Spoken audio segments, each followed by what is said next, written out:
नमस्कार दोस्तों। आज एक बार फिर आपका स्वागत है हमारी ऑनलाइन क्लासेस में महात्मा गांधी पार्ट 2। पिछली क्लास में हमने महात्मा गांधी के बारे में काफ़ी तथ्यों के अध्ययन किया था। और क्योंकि गांधी जी इतने बड़े थिंकर हैं कि उनको आप एक या दो क्लासों में समेट नहीं सकते, क्योंकि अथाह ज्ञान का भंडार गांधी को आप पूरा समझ लो ये पॉसिबल नहीं है। इसलिए हम फिर भी हम कोशिश कर रहे हैं कि गांधी जी को समझने की के लिए कुछ क्लासेस बना रहे हैं। तो गांधी जी पार्ट 2 में हम उनसे जुड़े हुए कुछ और तथ्यों का यहाँ अध्ययन करेंगे।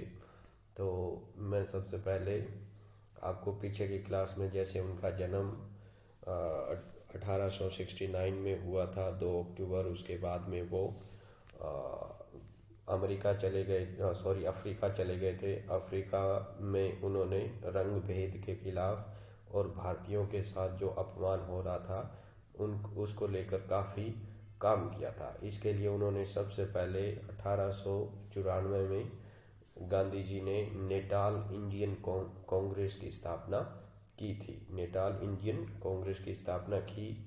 फिर Transvaal British Indian society 1903, British Indian society Transvaal British Indian society 1903 की स्थापना इन्होंने की थी।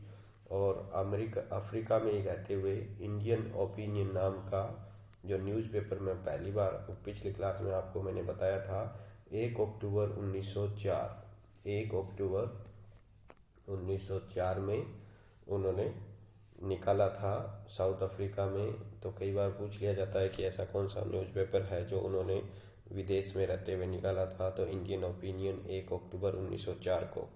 नवंबर दिसंबर 1904 में उन्होंने फिनिक्स आश्रम की स्थापना की थी। फिनिक्स आश्रम की स्थापना नवंबर दिसंबर 1904 में की थी। और उसके बाद में वो 9 जनवरी 1915 को भारत लौटे थे। पिछली जो क्लास थी उसमें मैंने शायद 18 जनवरी बताया था, तो उसको आप करेक्ट कर लेना।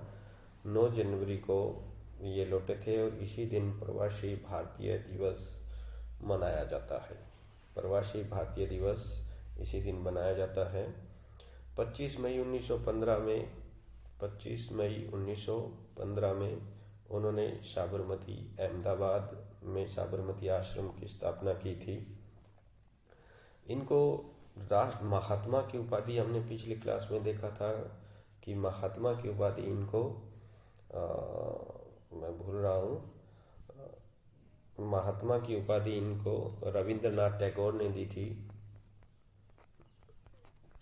दी थी। और राष्ट्रपिता की उपाधि सुभाष चंद्र बोस के द्वारा दी गई थी। राष्ट्रपिता की उपाधि सुभाष चंद्र बोस के द्वारा दी गई थी। सत्य ही ईश्वर है, ये गांधी का दर्शन था। गांधी इसी दर्शन को मानते थे कि सत्य ही ईश्वर है। गांधी जी ने वॉर एंड पीस नाम की जो बुक थी, वॉर एंड पीस नाम की बुक थी, टॉल्स्टॉय ने जिसको 1869 में लिखा था, उसी से ब्रेड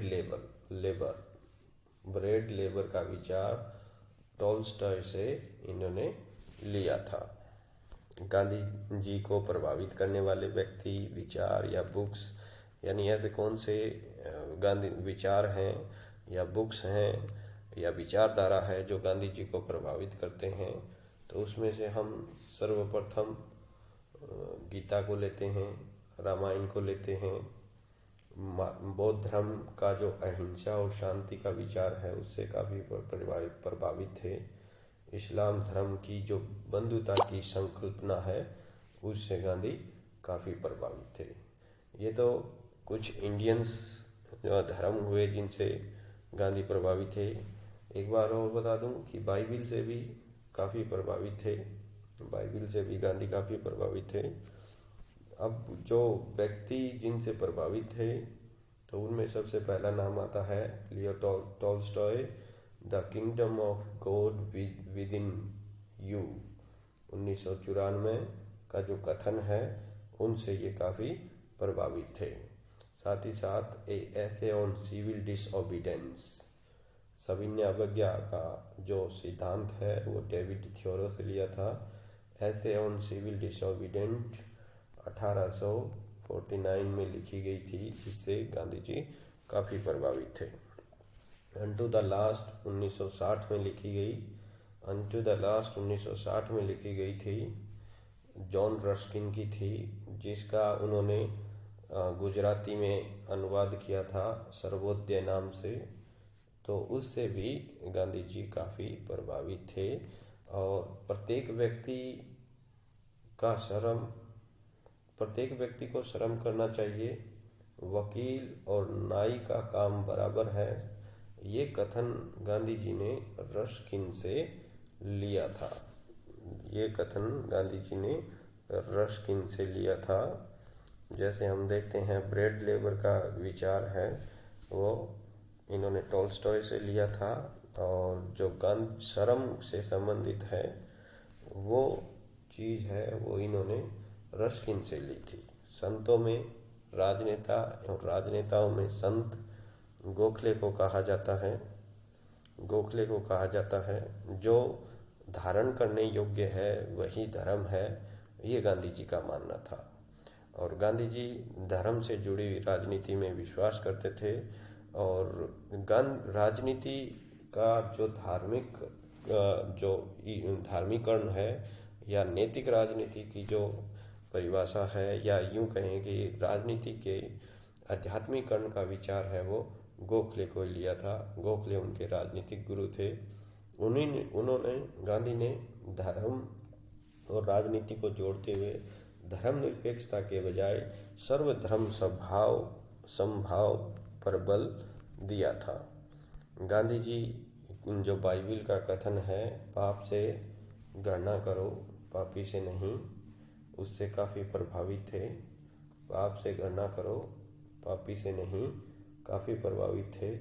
निष्क्रिय प्रतिरोध का सिद्धांत जो अरविंदो ने दिया था, निष्क्रिय प्रतिरोध अरविंदो घोष ने दिया था, उसको हम जब सत्याग्रह के साथ मिलके पढ़ते हैं तो दोनों में काफ़ी अंतर है। क्योंकि निष्क्रिय प्रतिरोध है वो नकारात्मक रूप में है और इसमें हिंसा की संभावना रहती है। यानी जब आपकी अहिंसा से काम न चल रहा हो तो आप हिंसा को अपना सकते हैं। वहीं सत्याग्रह में ऐसा कुछ नहीं है और हिंसा तो आप अपना ही नहीं सकते हैं। गांधी जी की सविनय अवज्ञा का जो सिद्धांत था उसने भी काफ़ी लोगों को प्रभावित किया है। जैसे मार्टिन लूथर किंग जो अमेरिका में रंग भेद के लिए लड़ाई लड़ रहे थे, उसमें उन्होंने सविनय अवज्ञा का प्रयोग किया था। बर्ट्रैंड रसल ने परमाणु हथियारों की समाप्ति के लिए जो आंदोलन चलाया था उसमें गांधी की सविनय अवज्ञा सिद्धांत को अपनाया था। नेल्सन मंडेला काफ़ी फेमस है, तो नेल्सन मंडेला यूएनओ के अध्यक्ष भी रह चुके हैं। उन्होंने भी रंग भेद के अगेंस्ट आंदोलन में अपना नोम चॉम्स्की व्यक्ति हैं जो मार्क्सवादी विचारधारा से जुड़े हुए हैं, वो भी इनसे काफ़ी प्रभावित थे। माइकल शूमाकर गांधी के पर्यावरण संबंधी सिद्धांत से प्रभावित थे। तो ये व्यक्ति थे जो गांधी की सविनय अवज्ञा से प्रभावित थे। हमने ऊपर देखा कि ये वो व्यक्ति या विचार हैं जो गांधी को प्रभावित करते हैं। ये जो व्यक्ति और विचार हैं जो गांधी को प्रभावित करते हैं।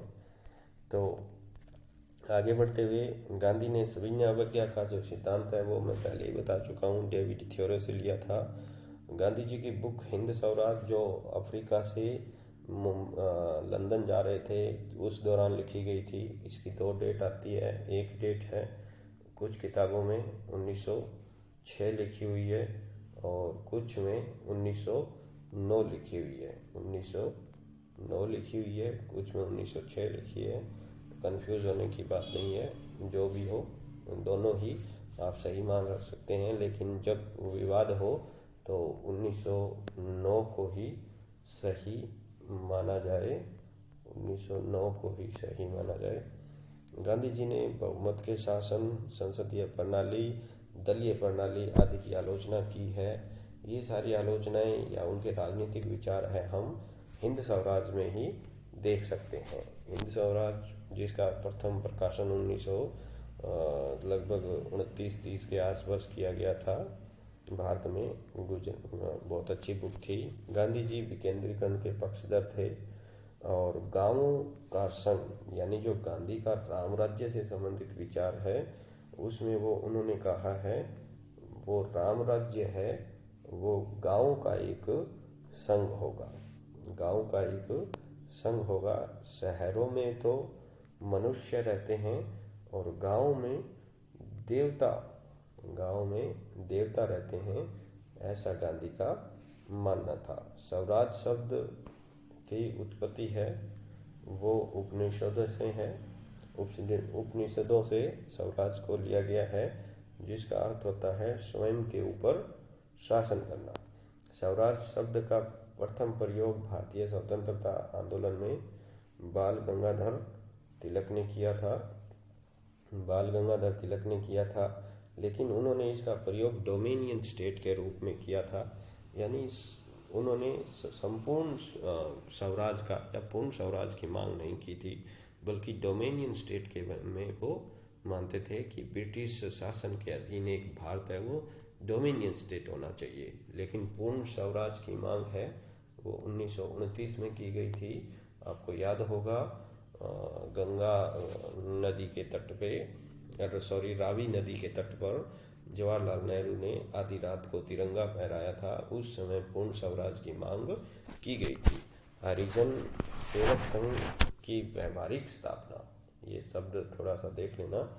व्यवहारिक हरिजन सेवक संघ की व्यवहारिक स्थापना गांधी जी ने की थी।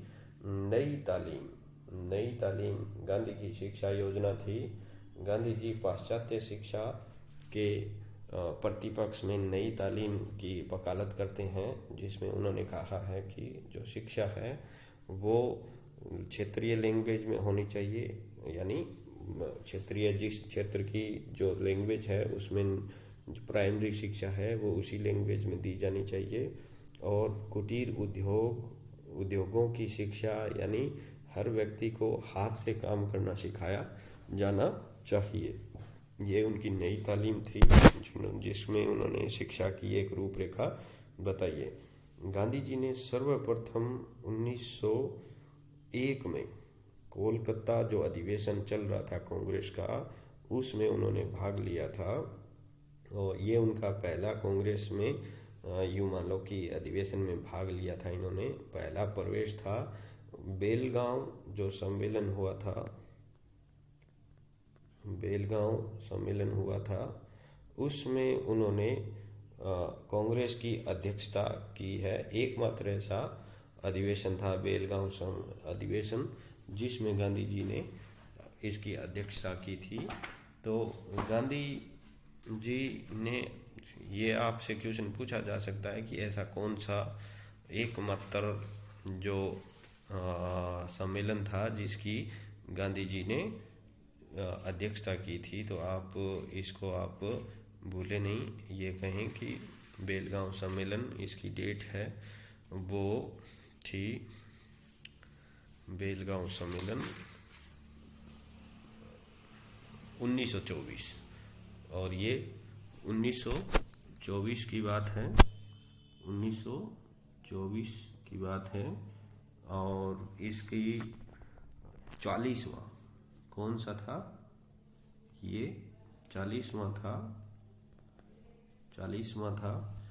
1924 बेलगांव में इसकी अध्यक्षता गांधी जी ने की थी। ये कुछ तथ्य हैं जो गांधी से जुड़े हुए थे, लेकिन कुछ और भी तथ्य हैं जो गांधी के तो नहीं है लेकिन गांधी के बारे में लोगों ने कहा है। जैसे केजी मसरूवाला ने अपनी रचना गांधी एवं मार्क्स में कहा है कि गांधी से हिंसा जोड़ने से यह मार्क्सवाद नहीं होगा। यानी कुछ लोग ये कहते हैं कि गांधी और मार्क्सवाद है वो एक जैसी चीज़ है, क्योंकि दोनों ही राज्यत्ववादी सिद्धांत है, यानी दोनों ही राज्य को सीमित करना या ख़त्म करना चाहते हैं। तो लोग कहते हैं गांधी से आप हिंसा जोड़ दो, मार्क्सवाद बन जाएगा। तो ऐसा कुछ नहीं है, क्योंकि आप गांधी और मार्क्स की तुलना करोगे तो बहुत सारी ऐसी चीज़ें हैं जो मार्क्स से गांधी को अलग करती है। के.जी. मसरूवाला की बुक गांधी एवं मार्क्स, पूछा जाता है कई बार कि गांधी एवं मार्क्स के रचयिता कौन है, तो हम सीधा ही गांधी जी का नाम देखते ही गांधी जी लिख देते हैं। ऐसा नहीं है। के.जी. मसरूवाला, गांधी जी ने दक्षिण अफ्रीका में ग्रीन पैम्पलेट और इंडियन ओपिनियन नाम के विचार पत्र प्रकाशित किए थे। 2 विचार पत्र हैं। इंडियन ओपिनियन में आपको बता ही चुका था, एक ग्रीन पैम्पलेट और है जो साप्ताहिक पत्रिका थी जो अफ्रीका में वो निकालते थे। आगे हिंद स्वराज राजनीतिक विचार है, वो हिंद स्वराज में पाया जाता है। मैंने अभी आपको 1929 बताया था, तो वो करेक्ट कर लें आप। 1938 में सर्वप्रथम हिंद स्वराज का प्रकाशन हुआ था। हालांकि इन्होंने लिख 1909 में दी थी, लेकिन इसको 1909 के बाद में इसका प्रकाशन है वो 1938 में हुआ था। गांधी जी की आत्मकथा the story of my experiment with truth 1929 में प्रकाशित हुई थी। गुजराती भाषा में लिखी है, जिसका अनुवाद किसने किया है, ये इम्पोर्टेंट चीज़ है। महादेव देसाई ने इसका अनुवाद अंग्रेजी में किया है। तो ये भी आप याद रखें, महादेव देसाई ने एक्सपेरिमेंट विद ट्रुथ का अनुवाद इंग्लिश में किया था। गांधी जी भारत में हरिजन और यंग इंडिया पत्रों का प्रकाशन करते थे। गांधी जी के ऊपर लुई फिशर ने अपनी प्रसिद्ध रचना the life of Mahatma Gandhi 1950 में लिखी थी। दिनकर जोशी ने एक बुक है, वो महात्मा वर्सेस गांधी 1907 में लिखी है। और कुछ बुक जैसे रामचंद्र गुहा इंडिया आफ्टर गांधी 1907 में लिखी थी। 27 दिसंबर 1901 में गांधी जी ने कोलकाता अधिवेशन में पहली बार कांग्रेस में भाग लिया था। G.N. Dhawan, political philosophy of Mahatma Gandhi, काफ़ी इम्पोर्टेंट बुक है। Political philosophy of Mahatma Gandhi 1946 में इसका प्रकाशन हुआ है। J.B. Kripalani the Gandhian way, the Gandhian way 1938 J.B. Kripalani की दूसरी the follow of Mahatma Gandhi. ये कुछ ऐसी किताबें हैं। ये मैं किताबें, आप सोच रहे होंगे किताबें क्यों पूछ रहा हूँ या बता रहा हूँ आपको, तो मैं आपको बता दूँ कि गांधी के ऊपर किताबें हैं जो ये इम्पोर्टेंट किताबें हैं जो लिखी गई है। ये कई बार इनके सन है, या फिर ऐसा पूछ लिया जाता है कि ये जो किताबें हैं इनके सिमेट्री में लगाओ या फिर ईयर वाइज इसको सेट करो, जिसे क्रॉस मिलान करना कहते हैं। जैसे ABCD, इधर ABCD यानी क्रॉस मिलान करो ABCD, या फिर क ख ग घ, यानी ऐसे क्रॉस मिलान करने के क्वेश्चन इन्हीं बुक्स में पूछे जाते हैं। तो ये कुछ इम्पोर्टेंट फैक्ट थे महात्मा गांधी के बारे में। हम नेक्स्ट क्लास में अब थियोरिटिकल चीज़ें देखेंगे, गांधी के सत्य के साथ प्रयोग या सत्य से अहिंसा से संबंधित विचार और गांधी के राजनीतिक विचार, ये हम नेक्स्ट सेशन में देखेंगे। कॉम्पिटिटिव एग्ज़ाम के लिए, नेट के बच्चों के लिए ये सेशन काफ़ी इम्पोर्टेंट था। तो आप सभी वीडियो देखें और लाइक करें, सब्सक्राइब करें। धन्यवाद।